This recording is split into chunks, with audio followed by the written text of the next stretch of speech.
Welcome to the 2017 graduation ceremony of the Master of Advanced Studies in Sport Administration and Technology.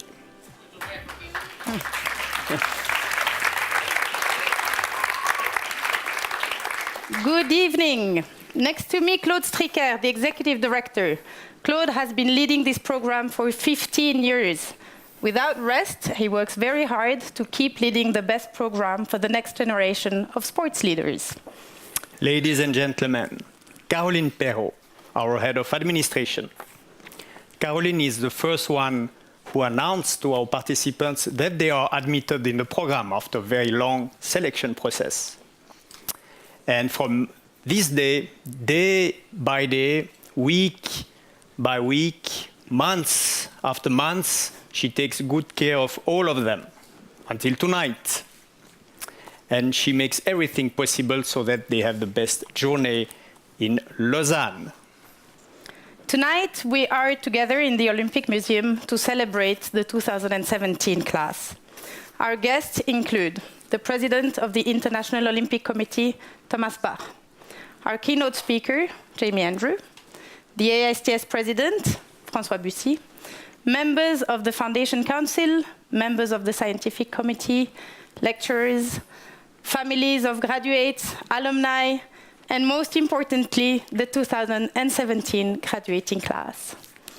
Graduates, you've been waiting for this moment for 15 months. You came from all parts of the world, from South Korea to Germany, from Mexico to the Ivory Coast. You represent 24 nationalities speaking over 16 languages.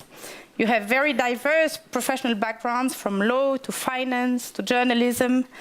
And our elite athletes represent 5 sports tonight: ice hockey, karate, squash, triathlon, and we have a 4-time Olympic coach in taekwondo. Dear graduates, we are also very proud that actually your program is ranked #1 in the world. And from tonight, we challenge you to dream big. Big dreams is where all it starts. With dreams, you will have the power to achieve extraordinary things in your life. So we encourage you to continue these dreams. And tonight, some of you sitting here might have already achieved part of it by receiving their AISTS diploma. And never ever forget, sport is a privilege. Running, cycling, swimming, dancing, challenging yourself is a privilege. Sharing the passion of sport across all ages, across all continents, across all cultures is a privilege. So we really hope that you will make everything possible so that it never stops for your children, for everyone, everywhere. And we're very proud to see tonight already some of your accomplishments. Some of our graduates already hold positions in key organizations, such as the FIVB, UNESCO, FIFA, or Sport Accord Convention. So we encourage you all to keep dreaming big. Dear participants, dear graduates, last April, AISTS elected a new president, Professor François Bussy, Vice Rector of the University of Lausanne, in charge of research and international relations. When he was nominated Vice Rector at the University of Lausanne, he announced himself as a facilitator, encouraging, supporting everyone to develop ideas and initiatives. And I can tell you, after a few months, we can say that he applied the same philosophy with the AISTS. So we are very thankful for his support. Please, François Bussy, President of the AISTS.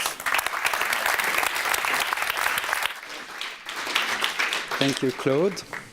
Mr. President, dear new graduates, dear families, dear colleagues, ladies and gentlemen, it's a great pleasure and an honor for me to be here tonight to celebrate with you your graduation. I'm proud of you who survived this very demanding program, and I'm also proud of this program itself as president of AISTS, because it's internationally top ranked, as Claude said. As you know, you've been selected among a large number of applications, so I consider you as privileged people in a way. You benefited from a unique environment here in Lausanne, with the IOC, many international sports federations, as well as several prestigious high schools. So I hope you really took advantage of this unique configuration during that time to build up your own professional network. Wherever you will work in the future, I'm convinced that you will benefit from this experience. I also rely on you, I must say, to be future ambassadors of AISTS and its master program all over the world. To conclude, I would like to congratulate you warmly for your graduation, and I wish you all the best for your future activities. And now it's my privilege to introduce you our next speaker, who is an Olympian, a gold medalist in fencing, and also holds a degree in law. He has been part of the Olympic Committee since 1996 and been chair of numerous commissions, as you might guess. In 2013, he was elected president of the International Olympic Committee. I'm speaking about Mr. Thomas Bach. Mr. President, we know how busy you are, and we really appreciate having you tonight with us. So please welcome President Bach.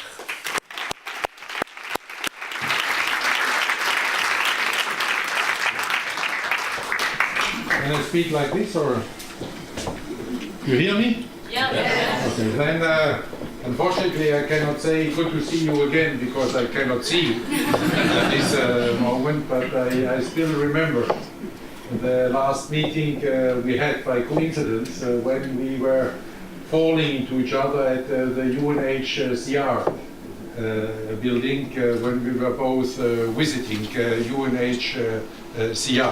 So it's a pleasure seeing you again here and seeing you successful. That I cannot say from my visits here to AISTS for two reasons. Even in the fourth year of my visits here, I still do not really manage to pronounce this acronym correctly. And since 4 years, I tried to convince Claude and his team to change the name, and also in this I was not very successful, as you can see. So we have to see for next year whether I learn better or you change the name. Well, a bit slow in Switzerland. I'm a little bit slow in learning. Yes, I understand. So first of all, congratulations to all of you. I think you have achieved a milestone in your professional career with this #1 program in the world for sports management.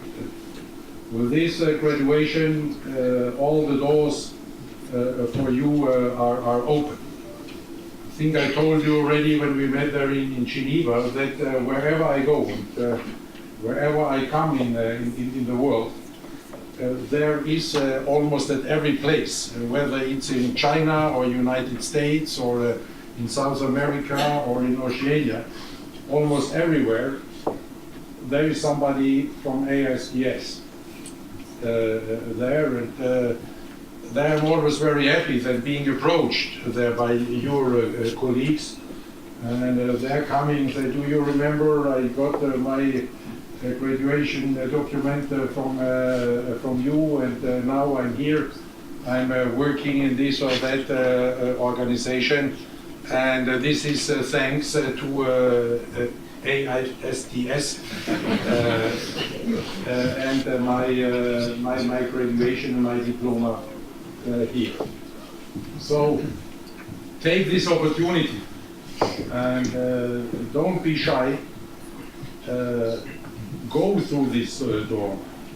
and have confidence in yourself and what you have achieved and what you have learned here in this program, and then have the courage to dream big.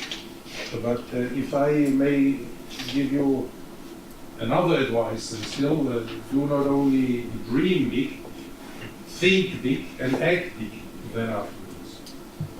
Well, this is what it needs then to make your dreams become a reality. You have to believe in your dreams. And then you have to think how you can turn your dreams into reality. This reality will not fall from heaven. You have to do your part in this. You have to think how you can make them reality. And then you have to act accordingly. But it's always important, really, to dream, to think, and to act. Because in our world we have enough people who are with the concerns, who are having no confidence in the future, who see problems everywhere, who never believe that finally they could achieve a big goal. For these people you need not to look. You're surrounded by them. So make the difference there. And if ever they're coming with the concerns, take it seriously, think about it, but follow your way. Keep thinking big and keep acting. They will give you good advice.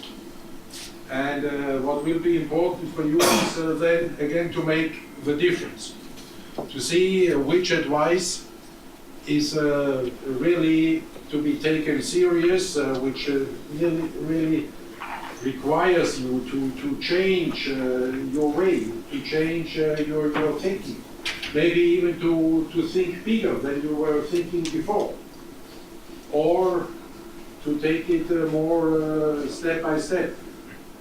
And there, you need, for this, you need courage at the end. And you need this confidence that you're ready to think big and to act big, and you're ready because you have passed this course here and you have achieved this graduation. So I wish you that you keep dreaming, thinking, and acting big. And I wish you that you have this courage to finally make your dreams a reality. And I can only tell you that with your graduation here, you have already achieved a great milestone in making your dreams becoming a reality. So congratulations to all of you, and good luck for all your future in sports management, wherever it will be.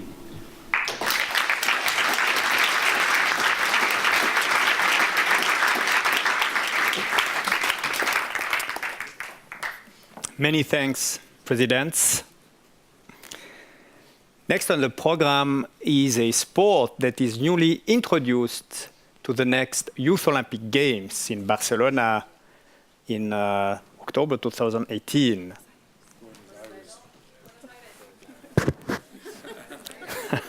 Buenos Aires, sorry.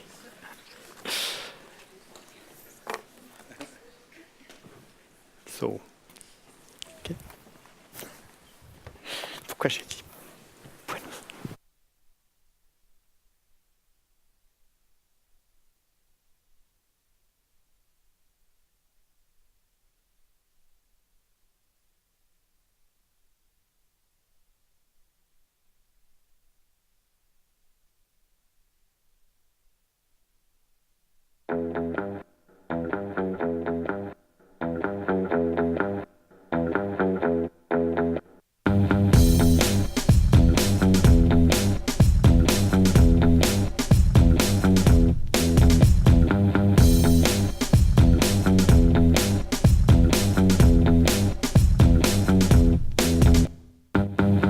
You say it 1 for the trouble, 2 for the time. Come on, Paul, let's rock that.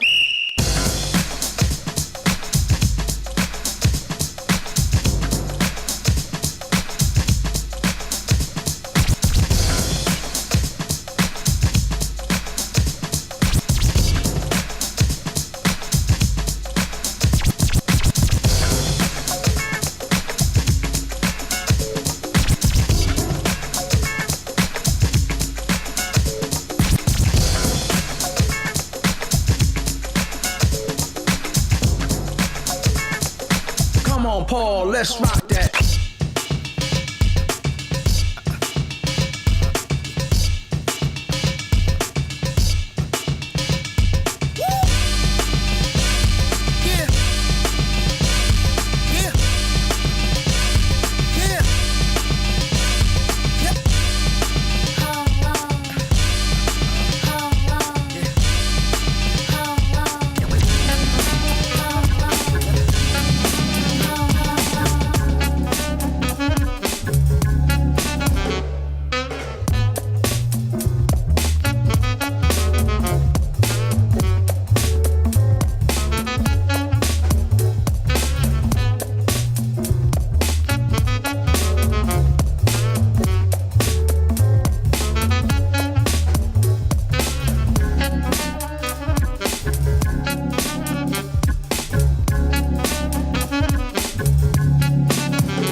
Great performance. Then they will come back. And also I would like to thank actually the CEO of the World Dancing Federation who is here tonight, Jean-Laurent Bourquin, who thanks to him we could find these fantastic dancers. I would like now to take the opportunity to thank and acknowledge the contribution of all AISTS founding members who are here tonight, sitting with us. So we would like to acknowledge Margareta Badley from Geneva, University of Geneva, François Bussy from the University of Lausanne, Professor Jacques de Vera, Vice Rector of the University of Geneva, Professor Etienne Marclay, Vice President of EPFL, and Martial Soji was supposed to be here. He might arrive a bit later. Thank you very much. And we would like also to thank the scientific committee of the program with the chairman, Daniel Oyon, professor at University of Lausanne, as well as Jean-Loup Chaplet, Boris Gojanovic, Juan Carlos Landrove, and Laurent Rivier. And we have also with us tonight a long-standing lecturer of the program, Professor Björn Walliser, who is currently teaching the Sport Marketing Week for the class 2018 that have already started. You see that we have a lot of activities with the class already starting in September, as well as Dr. François Vuille. I don't know if he has arrived. He's also a lecturer in sport technology, the director of the Center of Energy at EPFL, who has been also, since the beginning of the program, very active. And graduates, we would like now to present the class of 2017 with the diplomas. Graduates, your name will be called by alphabetical order. You will be asked to come on stage and shake hands with our dignitaries. Please make sure you turn around and take the time for a picture to be taken. Then on your way back to your seat, you may sign the oath, which will then be displayed during the cocktail reception. And a group picture will be taken at the end of the ceremony. And we would like to invite on stage President Thomas Bach, and the 3 representatives of the universities delivering the diploma, co-signing the diploma, François Bussy for the University of Lausanne, Etienne Marclay, Vice President of EPFL, and Jacques de Vera for the Vice Rector for the University of Geneva, as well as Daniel Oyon, Chairman of the Scientific Committee. So if we can just move a little bit here, so that they can have a nice picture. Here, it's perfect. Here? Yeah. What here? No, a little bit here. No, it's okay.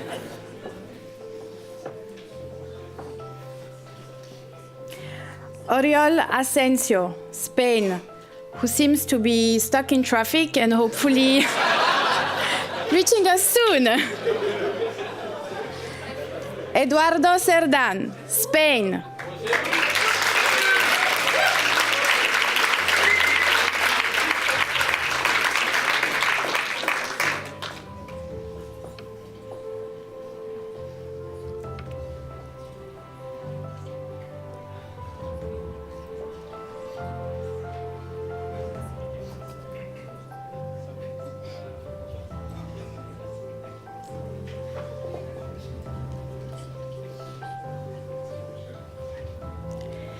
Tim Setinic, United Kingdom, Switzerland, Australia.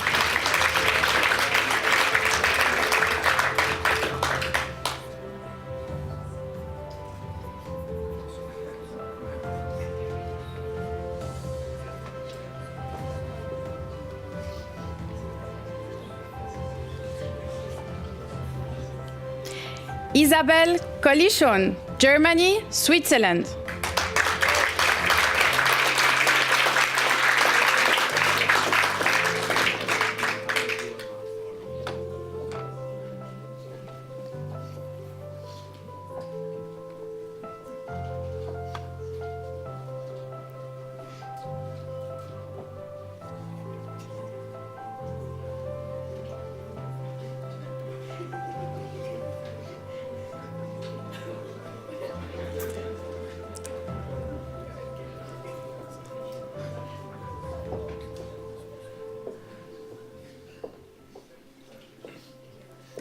Samia Dabolkar, India.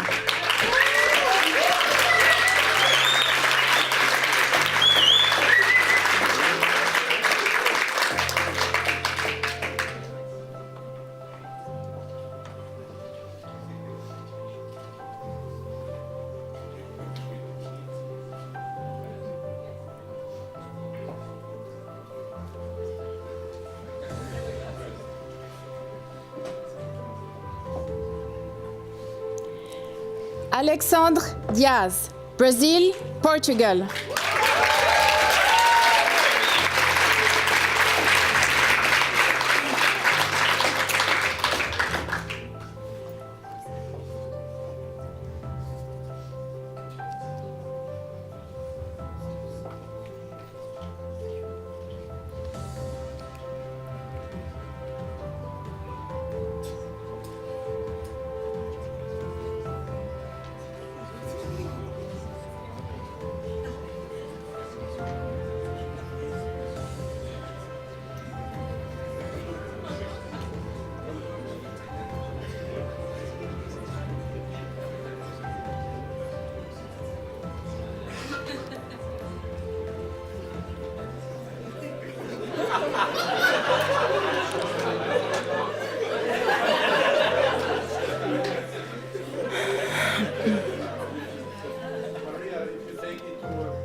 Mac Doric, Bosnia and Herzegovina, Canada, who cannot be with us tonight. Pavla Follet, Czech Republic.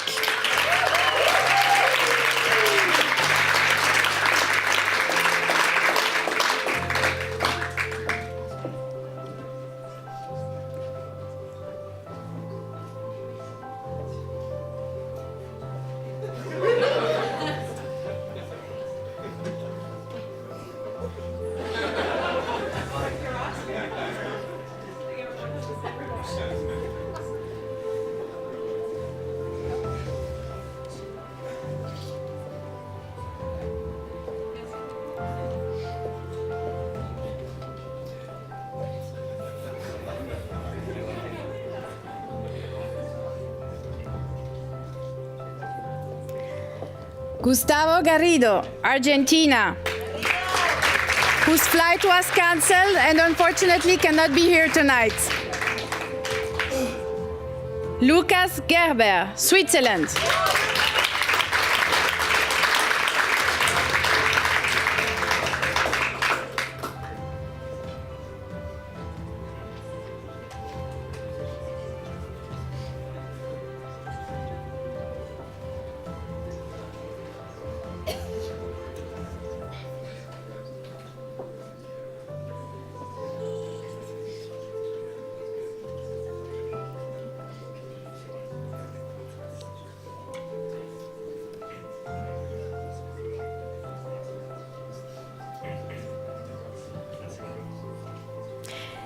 Yohei Hatano, Japan.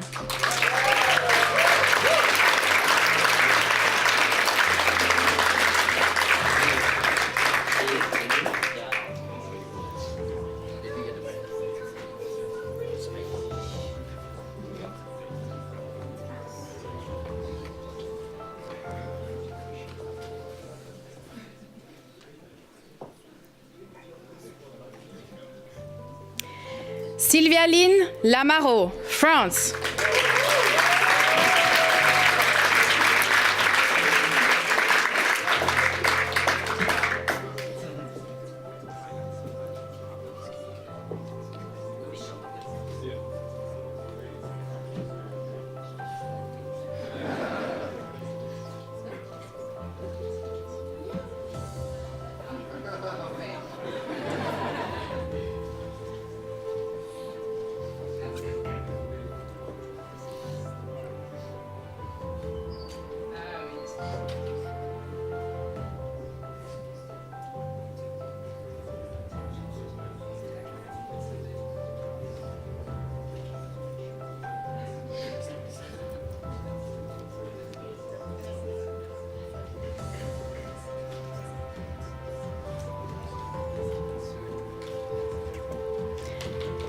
Paula Lopez, Mexico.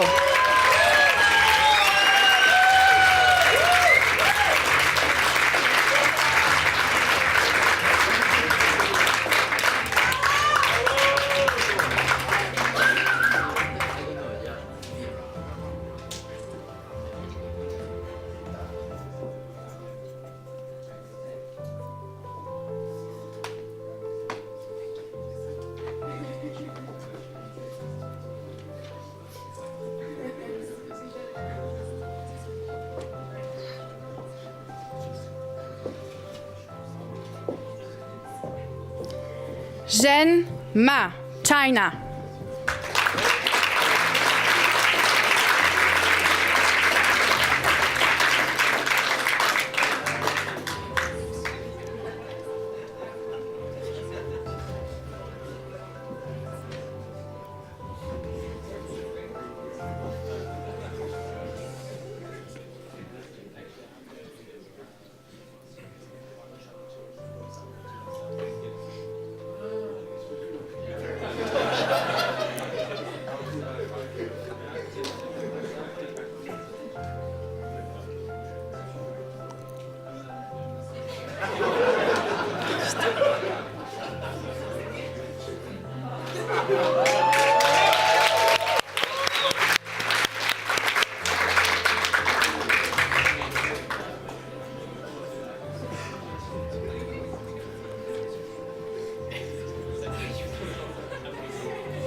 Hitesh Malhotra, India.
Alexei Mikhailov, Russia, United States of America.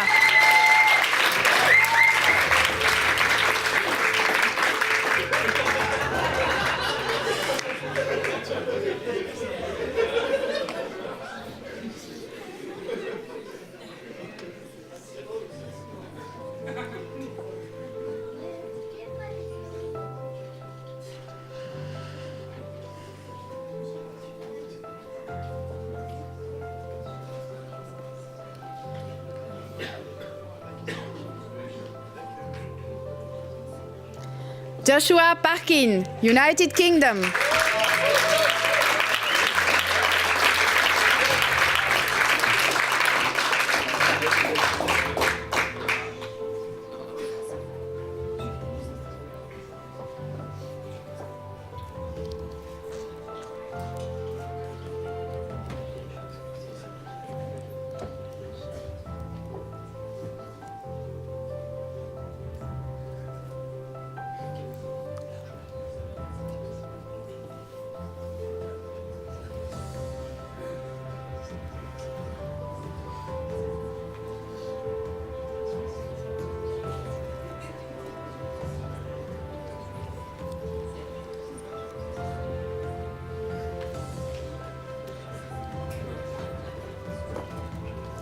David Peralta Negre, Spain.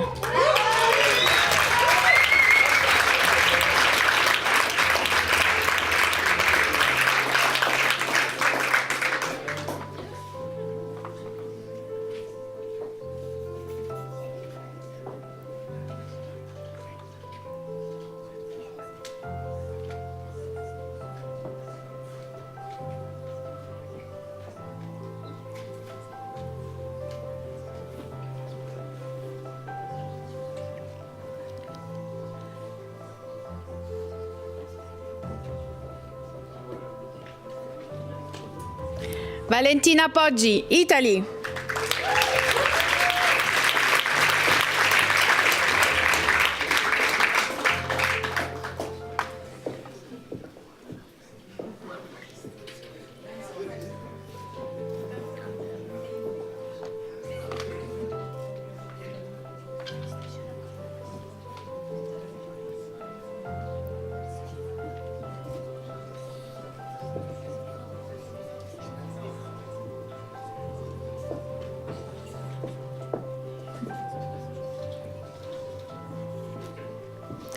Connor Ranspot, Canada, who cannot be with us tonight.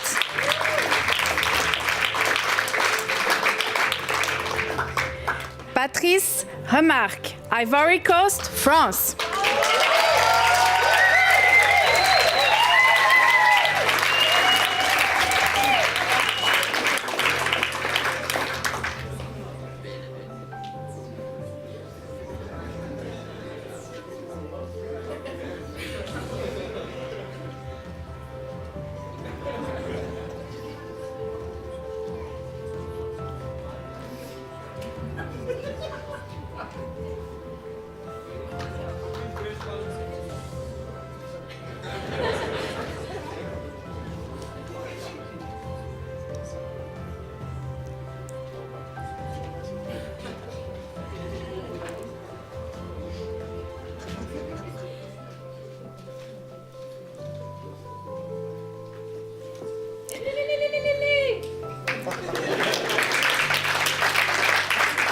Rafael Rezende, Brazil.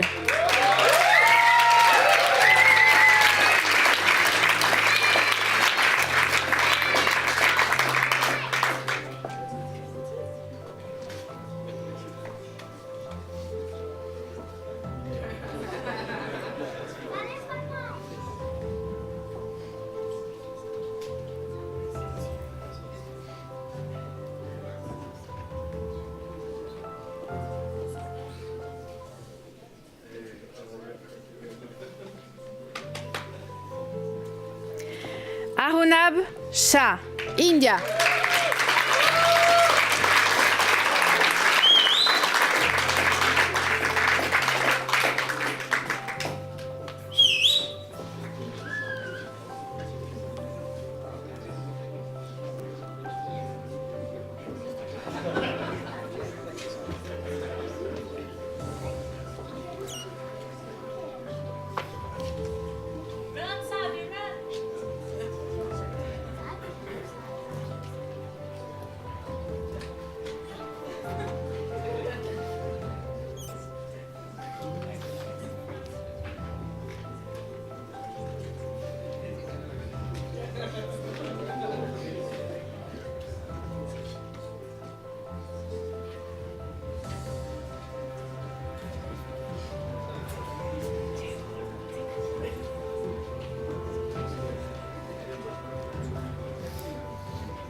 Aditi Tyagi, India.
William Walsh, Ireland, who cannot be with us tonight.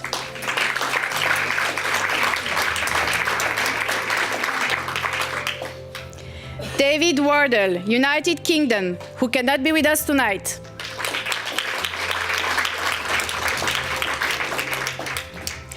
Carla Wurer, Germany.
Jinji Zhang, China.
And finally, Oriol Asensio, Spain, who just joined us.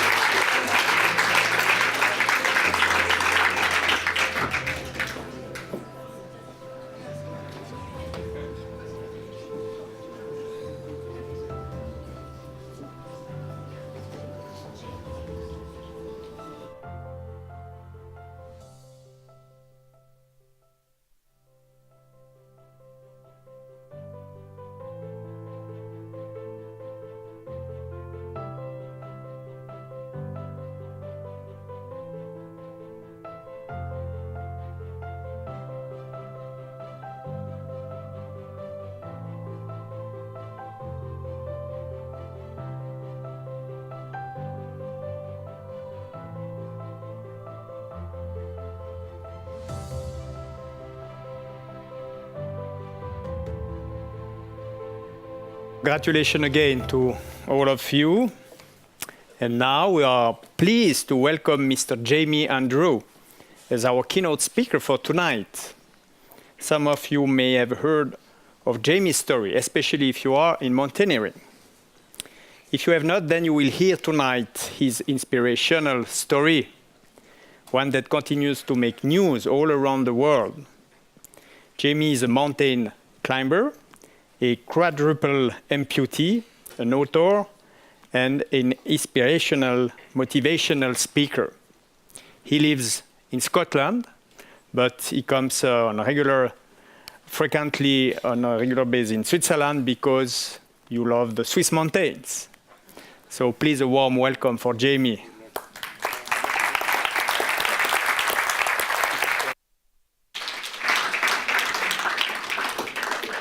Claude, thank you for that very kind welcome. And you'll be pleased to know that my Scottish accent isn't so strong, so hopefully you can understand me okay. Mr. President, graduates, distinguished guests, ladies and gentlemen, thank you so much for having me to speak to you this evening. It's a real privilege and an honour for me to be here. The purpose of this evening's event is to recognise, reward and celebrate the achievements of everyone who has worked so hard on the AISTS programme. I'll get it right, I'll get it. I think I've only got that once more in my speech, so over the past 15 months, and I feel very fortunate to play a part in that.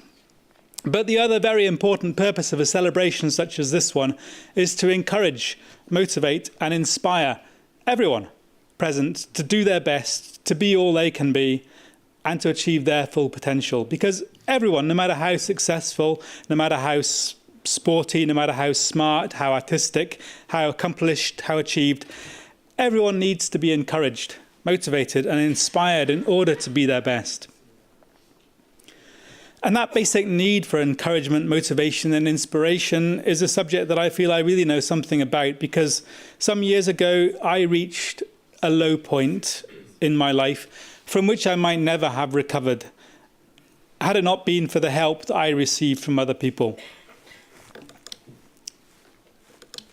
As a mountaineer, I was at the top of my game, fit and active. I lived life to the max. I travelled the world scaling vertical faces and conquering summits, and I really felt things couldn't have been better for me. But then in January 1999, it all went wrong. When during a climb of the north face of Les Droites, a mountain in the French Alps over by Chamonix, my friend and climbing partner Jamie Fisher and I were caught by an unexpected and vicious storm. With zero visibility and plummeting temperatures, unrelenting snow and freezing temperatures pinned us to the mountain summit for a shocking ordeal that was to last for 5 days and 5 nights. When a rescue helicopter finally managed to pluck us from our icy hell, sadly it was too late. Too late for Jamie Fisher, who had died from hypothermia during the final night. And too late for my hands and feet, which were so badly frostbitten that they had to be amputated a week later in hospital.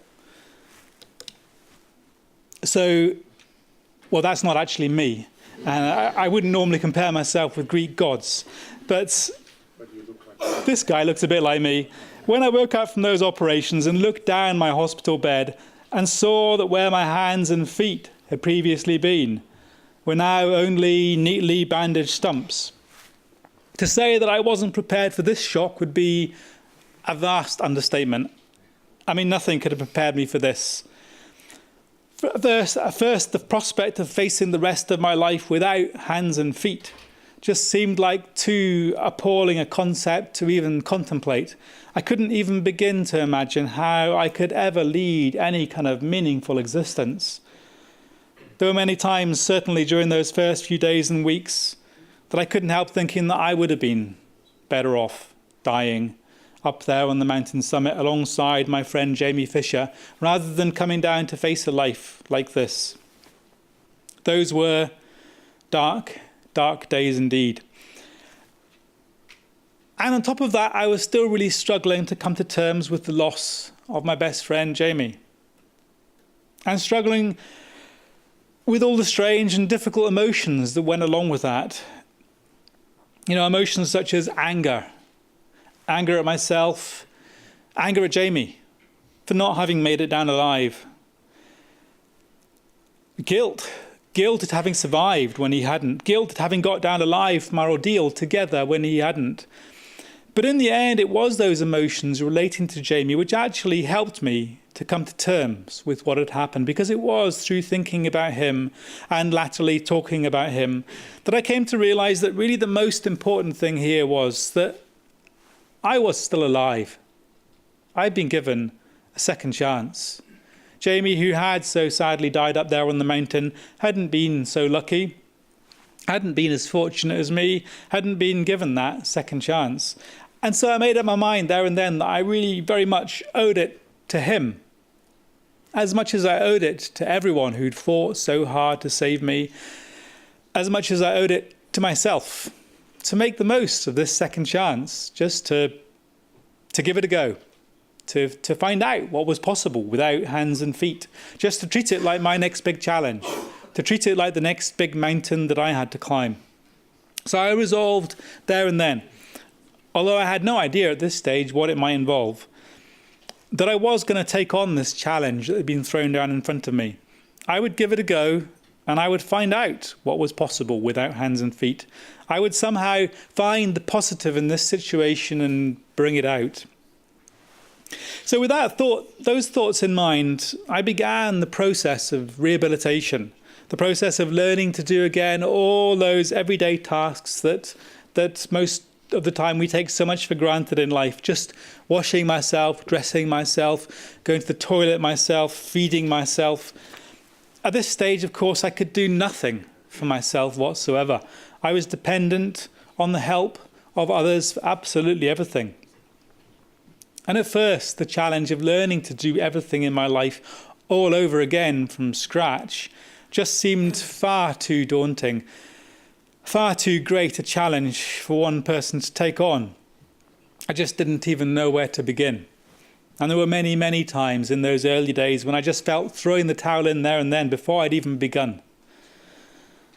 So my story might have ended there.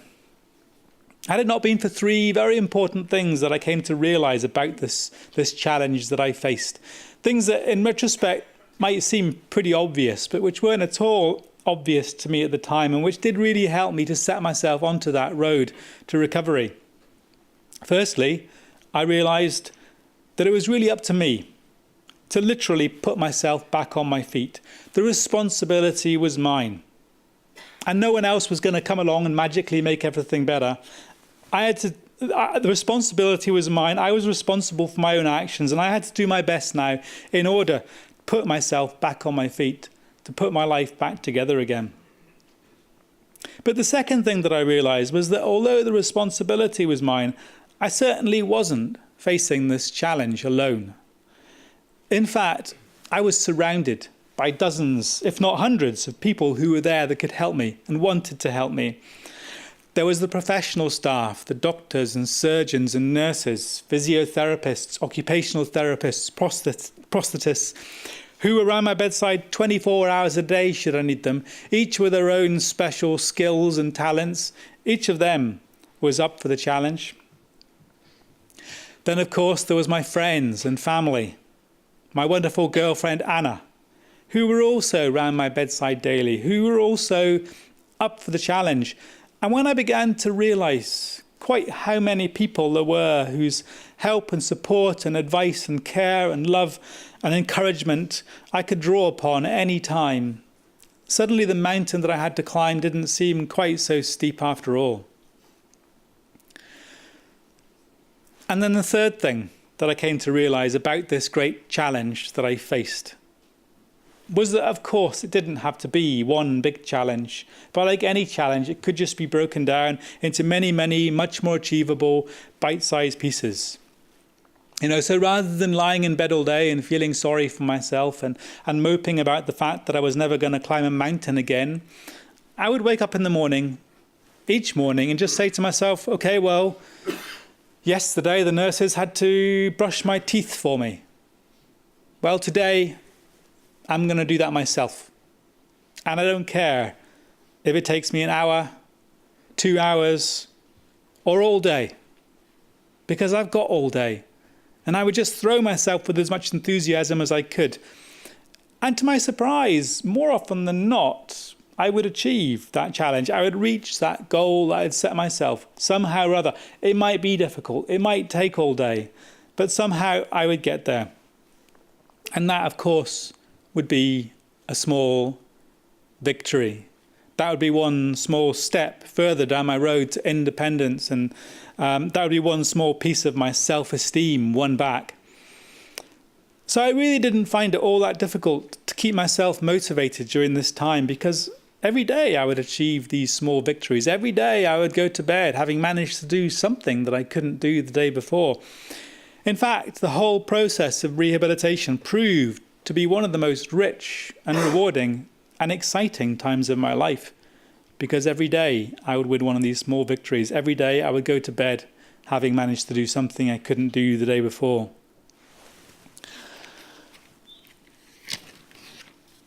And so it was that after only 3.5 months following the accident,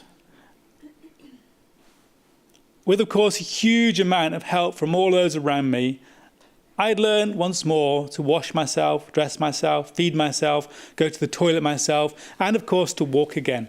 I was now sufficiently capable of looking after myself that I was able to leave behind the security of the hospital and to move back home again, to lead a relatively normal life. In July 2000, Anna, to whom I can't do justice in this presentation, and I were to get married. And if it hadn't been for all of the support, care and love that I've had from her throughout all of this and still do, then I simply wouldn't be standing here speaking to you now. It's me that gets all the attention, but it's been very much a journey that we've made together. But my journey didn't stop there, because by now I'd become pretty much addicted to this idea of setting myself challenges and achieving new things, and I just found that I was enjoying it far too much to stop there. It was all too exciting to leave it. I couldn't help setting my sights further afield. So over the months and years ahead, I found myself doing more and more unlikely things and participating in more and more of the activities I'd so much loved doing before my accident. I sailed, I skied, I snowboarded, I paraglided, I ran the London Marathon, I went potholing, I designed a specially adapted mountain bike and went mountain biking, I did an Ironman triathlon, I learned to drive a car, I went orienteering, swimming and surfing and all sorts of other stuff. And all of these things had one thing in common, in that at first I thought they would be impossible for a person without hands and feet. But what I always found was that no matter how futile an activity might seem at the outset, no matter how impossible, if I simply put aside those reservations and simply went ahead and gave it a go, always, always, always I would find that the difficulties I'd been imagining in my head would just start evaporating in front of me. And more often than not, I would meet with some success. Skiing was a good example of this. And if it works, we've got a little bit of video clip here. At first, I thought it would be impossible to ski without hands and feet. And I had these awful pictures in my head of these two artificial legs on skis disappearing off down the mountain without me. But when I actually gave it a go, as you can see, it worked absolutely fine. Better than fine, in fact, because I was forced by my disability, I was forced by my physical limitations to really focus on my technique, to really focus on what the skis were designed to do. So much so, in fact, that within a couple of years of the accident, I found I was actually skiing better than I had been before. So really finding ways of turning my weaknesses into strengths. Snowboarding, again, another good example. I just clipped a snowboard onto my feet and went snowboarding. Quite literally, in fact. I didn't even bother wearing any boots. I just went in my trainers because I figured, well, I'm not going to get cold feet. So I was gradually realizing there's quite a few advantages of being an amputee. In fact, it was amazing how often what seemed like a very difficult problem would turn out to have a very simple solution. And even more amazing how often that solution could turn out to be right in front of my very nose. But the goal which I feel most fortunate in achieving, against all the odds, of course, is having returned to the mountains that I love so much. Despite not having feet and hands, or perhaps because of it, I've learned to rock climb again. Picture there. I've also designed specialised ice axes and learned to ice climb again. And again, we've got a little video clip here of me climbing some frozen waterfall in Scotland. I've climbed Ben Nevis, the biggest mountain in the UK, and I've climbed many mountains in the Alps and elsewhere in the world. In January 2004, I set out to climb Kilimanjaro, the highest mountain in Africa, by one of its more difficult northern glacier routes. But that wasn't what made this expedition interesting. This trip was unique, in fact, in that all four of us, each member of the expedition, was disabled. Each of us, in fact, had a different disability, which meant for quite a challenging climb, as you might imagine. Each of us had things that we struggled with. Each of us had our own weaknesses. But what we discovered as we climbed higher and higher up that mountain was that more importantly than that, each of us had our own strengths. And if we were to work together successfully as a team, then we had to work around those weaknesses and work with those strengths. And I know that sounds like a really obvious thing to say, but of course it's not obvious. When you're thrown together as a group of people who've never worked together before, it's not obvious what those weaknesses are, what those strengths are, how to work together successfully as a team. And you have to put a lot of effort into making that work. So for us, the learning curve was steep, right, the mountain itself, but we did put in the effort and we did find ways around the barriers and obstacles that we faced as we inched our way up that mountain. And once again, the solutions that we found almost always proved to be really quite simple. So for example, Paul, who's paralysed down one side of his body due to a brain injury, can barely carry a backpack. Well, I, as it happens, can actually carry quite a heavy backpack on a good day, so I could help Paul out. But I struggle just to do up the zip on my jacket or the buckles on my crampons. Well, David, meanwhile, paralysed below both knees, he's got two good hands. He could help me with the jacket zips and the crampon straps. And Paul, meanwhile, was doing something else to help out David. And it really was just basic stuff like that. So by working together, we surmounted those obstacles that we encountered. And after a monumental effort involving an epic summit day on the go for 24 hours non-stop, all four of us eventually made it to the place they call the Roof of Africa. And that will always be one of my proudest achievements. It wasn't my final mountaineering challenge, though, because there was one mountain in my mind that I just couldn't seem to let go of. One mountain, to me, seemed outstanding more than any other mountain in the world. And that was, of course, this mountain here. This is, I don't need to tell you, I'm sure, the Matterhorn, Le Cervin in Switzerland, one of the most iconic mountains, one of the most spectacular mountains in the world, I'm sure you'll agree, and not easy to climb, even by modern standards. And it does, sadly, inevitably, claim a number of lives pretty much every year. So one that demands the utmost of respect. And for many years, I didn't even dare to believe that it would be possible for me, without hands and feet, to climb a mountain like that. But it's amazing how what can just start out as a little idea, a thought, can, if you allow it to linger, sometimes just get itself stuck in your brain and somehow start to take root and sprout. And before you know it, you've got a dream. Oh, well, then I think when you've got a dream, it's so much easier, because then you just do all the things that you did that worked last time. You start planning for it, you start preparing, taking one step at a time, putting in place all the people, the equipment, the knowledge, the experience that you need, trying things out, failing, trying other things, and just, as I said, working towards it one step at a time. And that's exactly what I did with the Matterhorn. I haven't got time to go into the full details of the story, and it certainly didn't go entirely according to plan. But I did persevere. And finally, after several years of trying, finally on August the 4th, 2016, last year, I did find myself in the right place at the right time with the right people and the right experience and the right forecast. And suddenly everything just fell into place.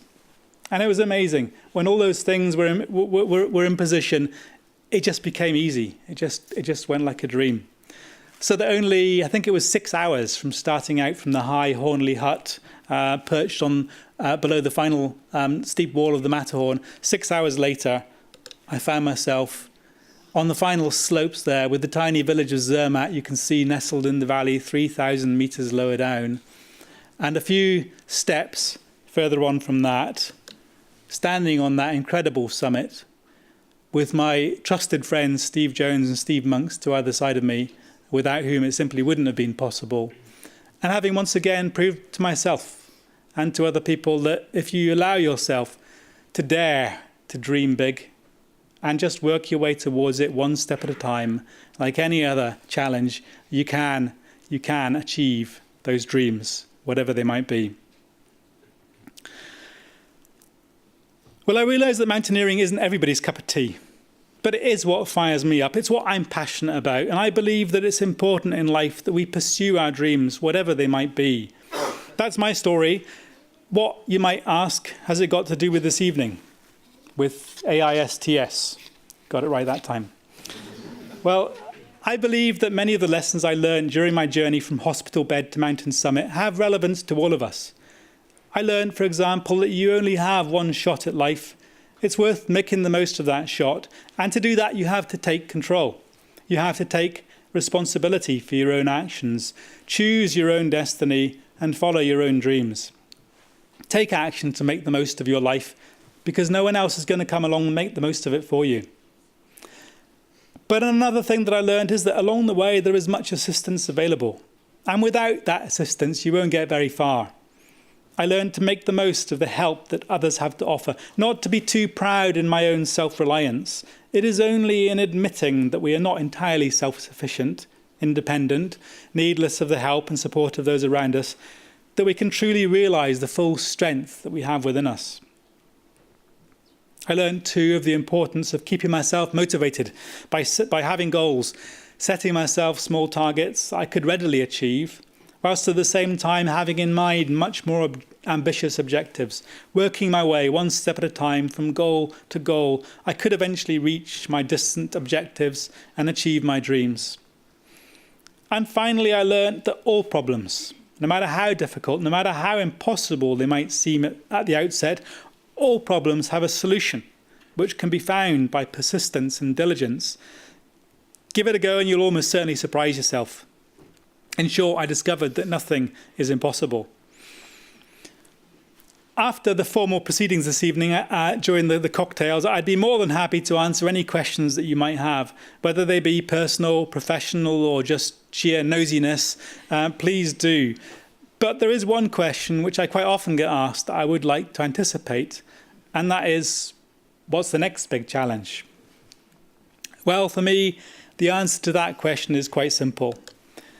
These are my kids.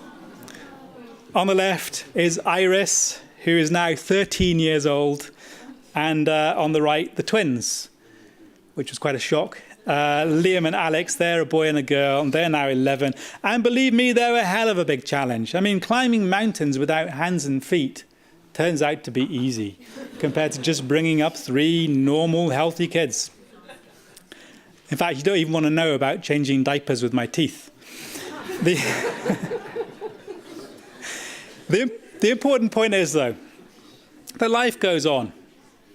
And if I had died up there on the mountain summit alongside my friend Jamie Fisher, as I had wished in those dark days following the accident, well, these 3 people would never even had the chance to go on and experience this incredible gift that we all have called life.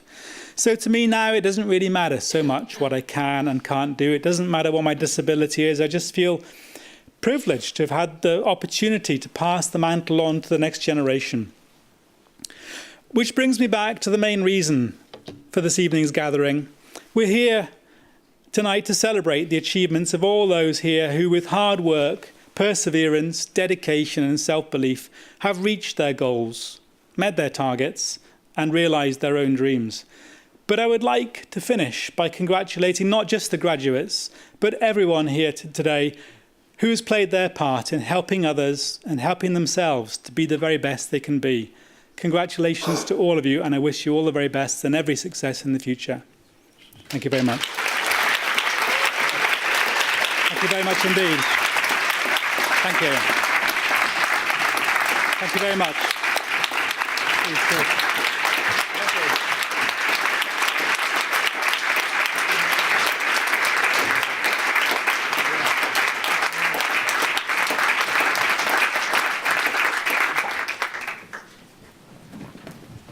So many thanks, Jamie. So now I would like to invite on stage Dr. Giovanni Derci, who is our head of research, to present the Best Research Paper Award. Please, Giovanni. So, thank you, Claude, for introducing me. Thank you all to being here in this fantastic night. It's my first time on this stage, so I'm very happy to see really this energy and this enthusiasm. And as you know, about 1 year ago, exactly 1 year ago, we have kicked off the research paper, and which is actually a kind of long, quite long and challenging journey that I have the experience, and I've really experienced with you, and I've been honored to experience with you. In the last 12 months, I had the opportunity in this journey to share with you your ideas, your research interest. And I have to say, really, to thank you for what we had the opportunity to share, and what you also, in some way, I could, in some way, learn from you. But let's say, coming to tonight, as I promised to you at the beginning, is the moment to reveal which are the best research papers that have been written by you. And so tonight, we're gonna reveal the research paper that have been nominated as to the Best Research Paper Award, together with, of course, the winner. And for this, I'm really happy to introduce and to welcome on this stage Maria Bogner, head of the Olympic Studies Center. Maria, please. Thank you very much.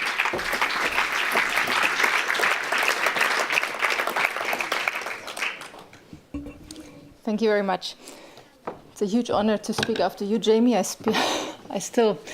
I'm fighting with the emotions after your very inspirational speech.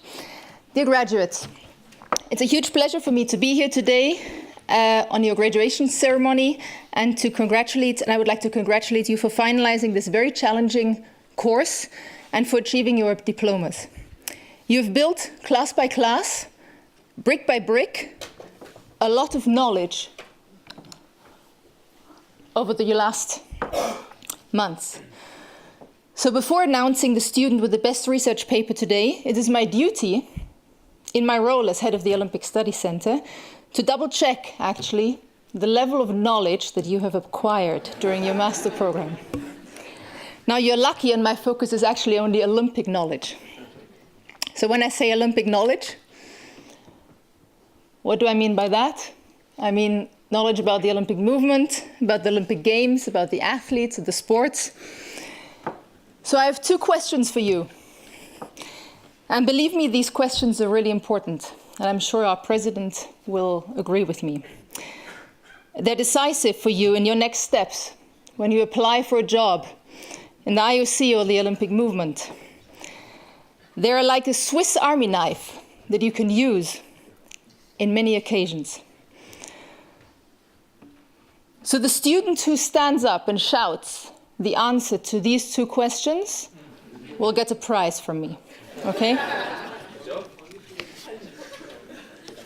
4 prizes, 4 entrance tickets to the Olympic movement that you can use with your families here in the next few days. The first question is, what does this girl stand for? Who said it before? I said stand up and shout. Give them both. Okay, let me check with our president. Is that right? Okay, I'll be generous.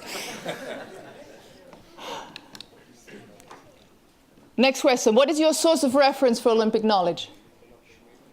Olympic Charter and Agenda 2020. Yes and no. Yes. But what's the source? What do you go to when you need?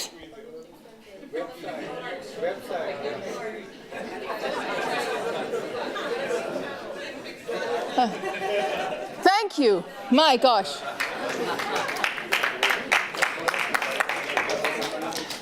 I have to revise the program. You came to our study center various times over the last years, of the last months. You contacted us, you sat there, you studied, you consulted. Don't forget, we are also a Swiss Army knife because we are there for you in your future career. So you see how this Swiss Army works with both. The Olympic Study Center will help you prepare for your interviews, and the Olympic agenda is something that you need to mention in your interviews to get some plus points. There you are. I will hand out these gifts to you in a minute. So let me now come to the best research paper. We have 5 nominees, and they are Eduardo Cerdán,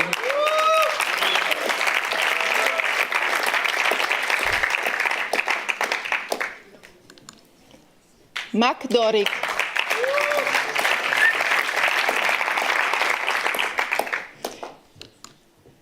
Patrice Renard,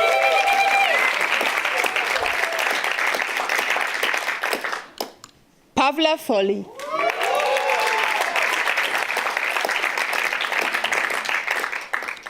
and Valentina Poggi.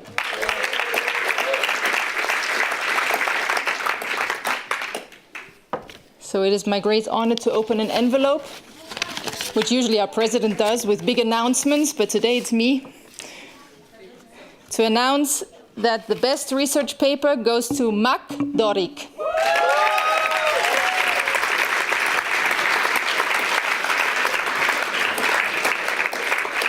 So knowing that Mac is not here today, Mac, we're waving wherever you're watching us.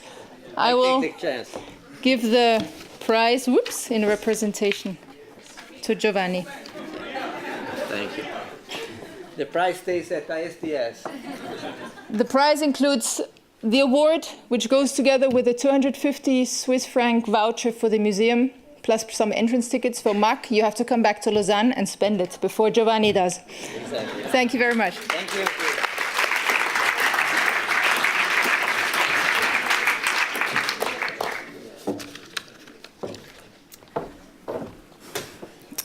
Many thanks, Maria, and congratulations to Mac. Hopefully he's watching us tonight. We're not finished with excellence yet. It's now time for the Best Participant Award. And this award recognizes the participant who received the highest mark throughout the program. To deliver this prize, I would like to invite Mr. Sébastien Raymond, General Secretary of the Association Suisse des Managers du Sport. Thank you very much.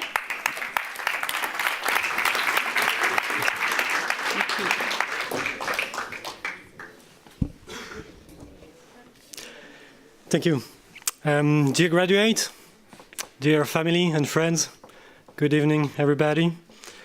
First of all, in the name of the ASMS, so the Swiss Sport Manager Association, I would like to congratulate all the graduates here tonight. You make the choice of the AISTS, and for sure you will never regret it. Our association, the ASMS, is near to many programs, many sports management programs in Switzerland. But for sure, those from this one from AISTS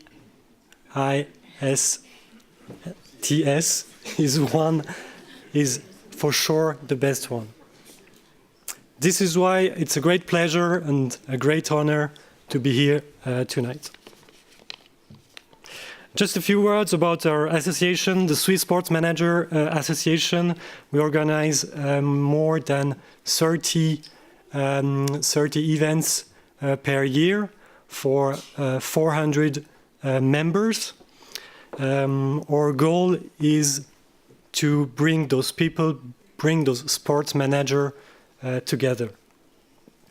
So I don't want to keep the suspense much longer.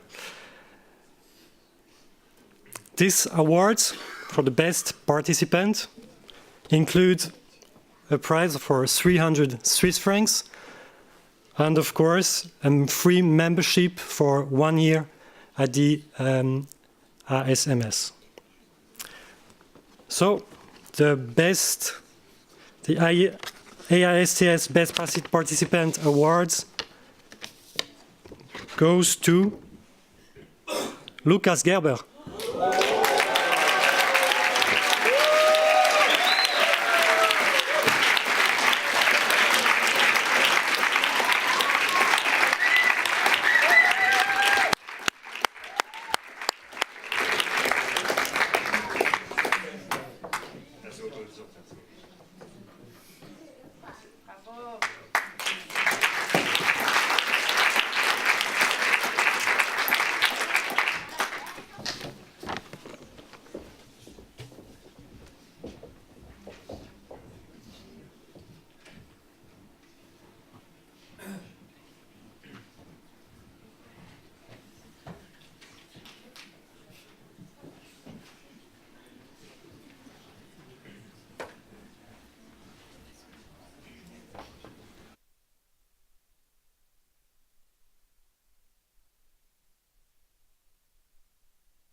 Well, the next speaker might not be able to dance like that, or maybe he can, I don't know. He's an alumnus from the 2015 class and represents the alumni committee tonight. He's in charge of the institutional relations. He currently works for FIBA Marketing, and he is here tonight to welcome you in this exclusive group of the AISTS alumni. Gustavo Arellano, thank you. because I love to dance, but that is too much. Jamie, thank you very much for your story. Thank you very much for sharing. Well, dear students, special guests, AISTS family, on behalf of our group of more than 450 alumni, 469 to be precise, I won't say it again, our most sincere congratulations for your graduation from AISTS. Welcome to the alumni community. Welcome to contribute to this growing global network. When we achieve an objective like the one you're achieving today, we think, now, do it right. But how do we know that we are doing it right? There is no magic formula or straight path, but I will quote for you 4 key words from someone who believed in magic, Walt Disney. He said, think, believe, dream, and dare. Think with ethics, learning to listen and ask questions, admitting mistakes, respecting the rules, communicating with transparency, and being consistent with our purpose. Believe in the benefits of talent, always combined with hard work. Believe in the value of dignity, bet on what you think. And this is my favorite, dream, with the sense of freedom you get from fulfilling your goals.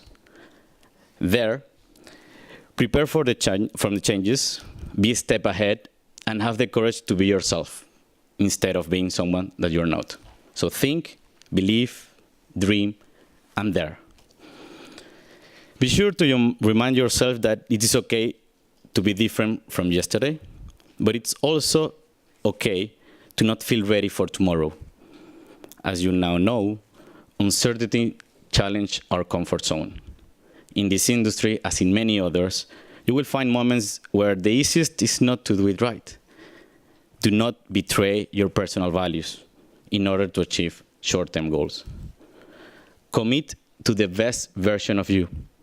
Although we cannot choose everything at our convenience, we can choose to see situations as opportunities. It's not about being good at something, it's about being good to yourself. Respect the rules and play fair. Please be strong. At the end of the day, when you do the right thing, you feel it. Thank you.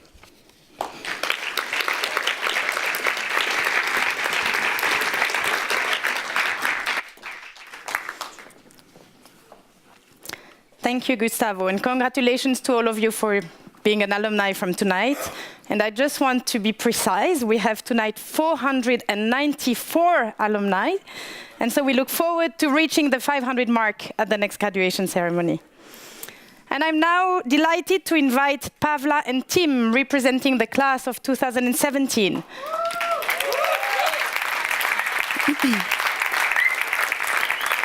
They would like to share with you, some of the special moments from the AISTS journey. Thank you very much. Thank you, Caroline. If you want to stand up for a minute, you are welcome to, because we've been at least circulating around and it's been a long evening for everybody. Welcome and good evening. IOC President, AISTS President, ladies and gentlemen. Tim and I are really honored to be here tonight, back into the Olympic Museum where we were roughly 1 year ago, just across the hall, to learn about the Olympic movement. And since then, we had a very, very busy year, as you can imagine. But it's definitely not an understatement to say that many of us wouldn't be holding our white envelopes tonight if it wasn't for you, for our families, for our friends, who supported us, who encouraged us, just as Jamie was saying today, and who made this dream possible for all of us. Some of the families moved continents to follow us, so thank you all for that. We would also like to thank the AISTS team. I can't pronounce it myself either. Caroline, for instance, went from being a mom of 2 to being a mom of the 34 of us as well. And finally, a big thank you to our lecturers, professors, as well as representatives from federations some of which I'm very pleased to see here tonight. So I'd like to ask my fellow classmates to join me in a round of applause, which you all thoroughly deserve.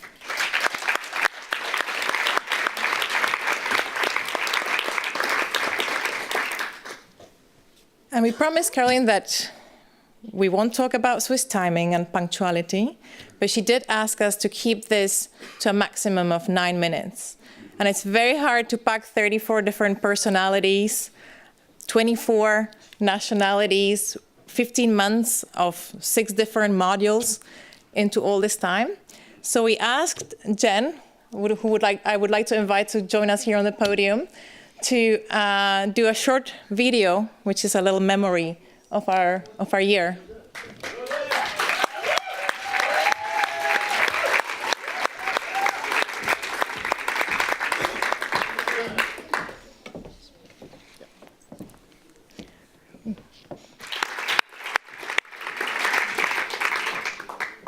Thank you, Jen. What a wonderful memory for all of us of this year.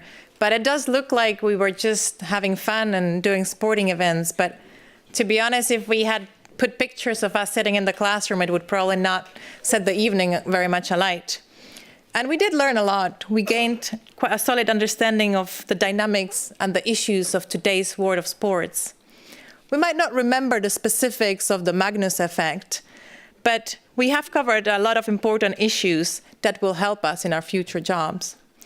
And more importantly, we have also been able to apply this knowledge through our work projects, team projects, or recent working experience. And we have learned about the power of sports. Even if it can be irrational sometimes, it can move people, and it is more and more used as a tool for positive change and to spread important messages. And I'm quite proud to say that us, as a class of 2017, we wanted to take this a little bit further, and we wanted to apply this positive change and Olympic movement philosophy, which is aiming to tackle global issues such as immigration, social inclusion, and health. We organized several events for local refugees, demonstrating the power of sport has to bring people together under a common language. And as President Bach mentioned earlier, we were also very fortunate to be present at the UNHCR when he was handing over the Olympic torch to the High Commissioner for Refugees, Filippo Grandi. And it was quite a powerful moment. And now I'd like to hand over to Tim to talk a little bit more about the connections we have made as a class and as AISTS alumni. Thank you. Thank you, Pavla.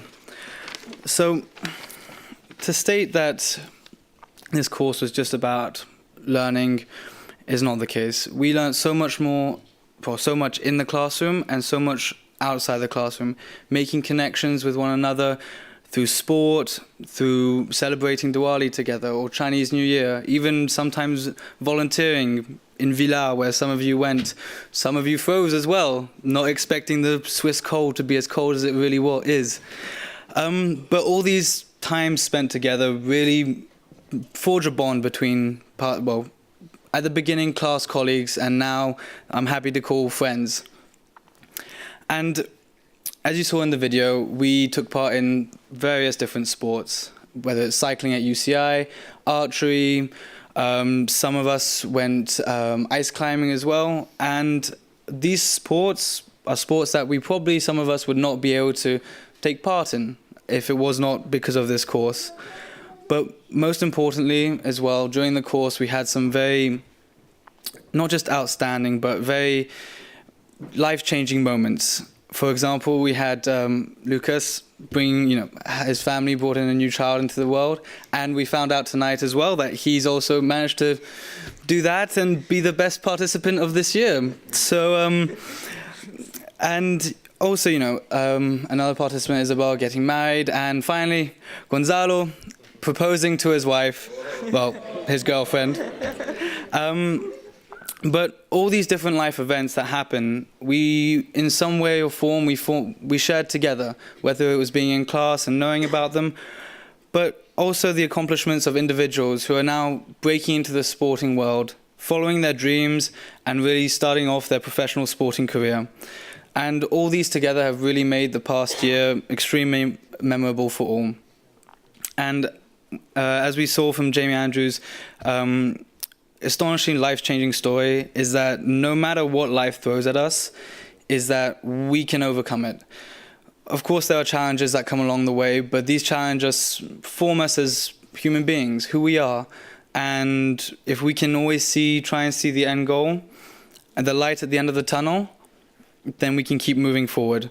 And this in turn will always allow us to be positive towards our community, the sporting community, and also towards the legacy of AISTS.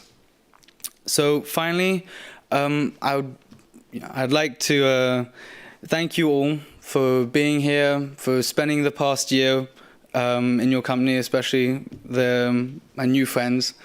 And as I mentioned, at points it was tough. We weren't certain about certain things, but we grew as a class, as individuals, and we're now at this point, which is a new beginning. It's the end of the 2017 batch, but it's the start of the future for us in the sporting world together. And alongside with this, we take on a new responsibility, the responsibility of keeping a strong bond within the AISTS family and moving forward and upholding the AISTS ethos, not just in our personal life, but also in our sporting careers. So I'd like to thank you all once again for being here, and I'm extremely excited to see where the future takes us. Thank you.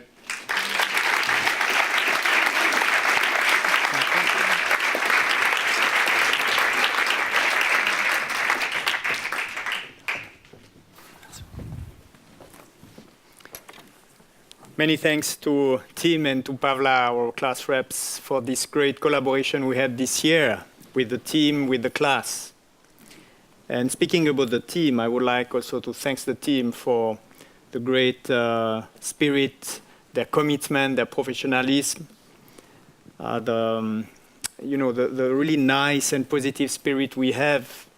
And that's thanks to all of them that we have such a great year and such a nice setting to have this responsibility of having you, participants of the program, changing your life somehow. It's a big responsibility indeed. So speaking about the team, I would like to thank them.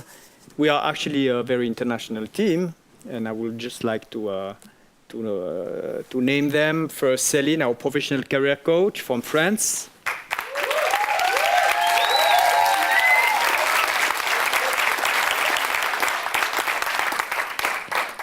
Jessica, our administrative assistant, who was playing the voice before.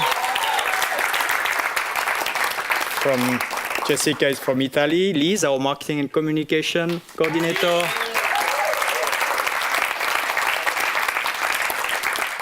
Currently sharing the ceremony with the entire world, I guess, through social media. Liz is from Australia and UK. Geert, our head of project, who is sitting behind the stand there from Holland.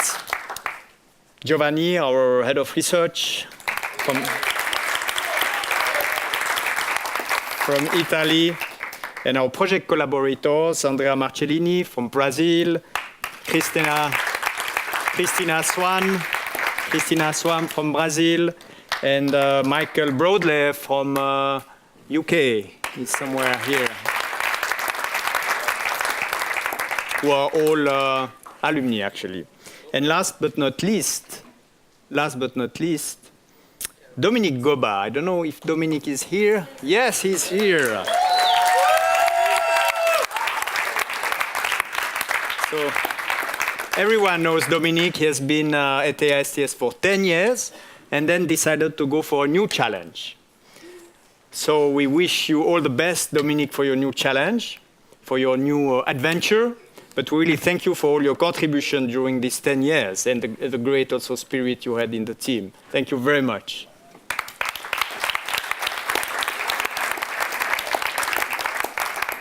And of course, Caroline, who is not only Swiss, but also Australian.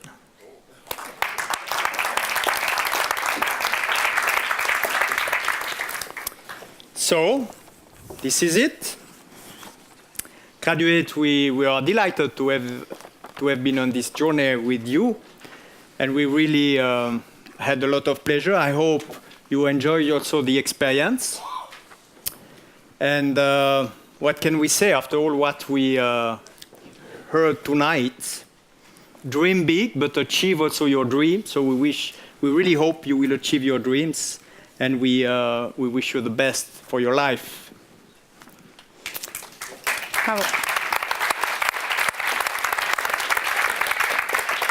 So, ladies and gentlemen, we hope you have enjoyed this evening. We would like to call all the graduates to join us on stage for a last big round of applause.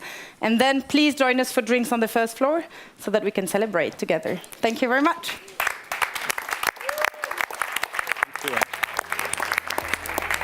The best speech.